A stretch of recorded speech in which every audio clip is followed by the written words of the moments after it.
പ്രസിദ്ധമായ നീലേശ്വരം മന്നംപുറത്തുകാവിലെ ഈ വർഷത്തെ കലശോത്സവം മെയ് 30 മുതൽ ജൂൺ 1 വരെയുള്ള ദിവസങ്ങളിൽ നടക്കും.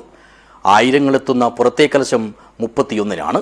ചൊവ്വാഴ്ച രാവിലെയാണ് ജന്മഗണേശൻ രാശിചിന്ത നടത്തി കലശത്തിന്റെ നാളുകൾ കൽപ്പിച്ചത്.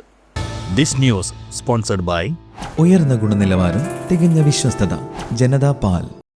ശാക്തേയ സമ്പ്രദായ പ്രകാരമുള്ള ആരാധന നിലനിൽക്കുന്ന ദൈവസങ്കേതങ്ങളിൽ പ്രസിദ്ധമായ നീലേശ്വരം മന്നംപുറത്തുകാവിൽ ഈ വർഷത്തെ കലശമഹോത്സവം മെയ് 30, 31, ജൂൺ 1 തീയതികളിലായി നടക്കും. ശനിയാഴ്ച അകത്തെ കലശമാണ്. ഞായറാഴ്ച ആയിരങ്ങളെത്തുന്ന പുറത്തെ കലശവും.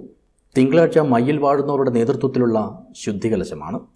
മെയ് 29 വെള്ളിയാഴ്ച രാവിലെ 7:16 മുതൽ 8:30 വരെയുള്ള മുഹൂർത്തത്തിൽ വടക്കേ കളരിയിലെ കീങ്കര തറവാട്ടിൽ വെച്ച് ഓലകൊത്തും.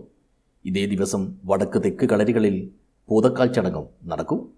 ചൊവ്വാഴ്ച രാവിലെ കിനാവൂർ കോവിലകത്ത് വെച്ച് KC മാനവർമ്മയുടെ സാന്നിധ്യത്തിൽ അണ്ടോൾ മോഹനൻ ജ്യോത്സർ, മുരളി കയ്യൂർ എന്നിവർ ചേർന്ന് നടത്തിയ രാശിചിന്തയിലാണ് കലശോത്സവത്തിൻ്റെ നാളും മുഹൂർത്തവും കൽപ്പിച്ചത്. ഇറുവാട്ട് വിജയൻ നായർ, മൈലിട്ട ചന്ദ്രൻ നായർ, ഇറുവാട്ട് വേണുഗോപാലൻ നായർ, രത്നാകരൻ മാസ്റ്റർ തുടങ്ങിയവർ രാശിചിന്തയിൽ സംബന്ധിച്ചു. News bureau, Nileshwar.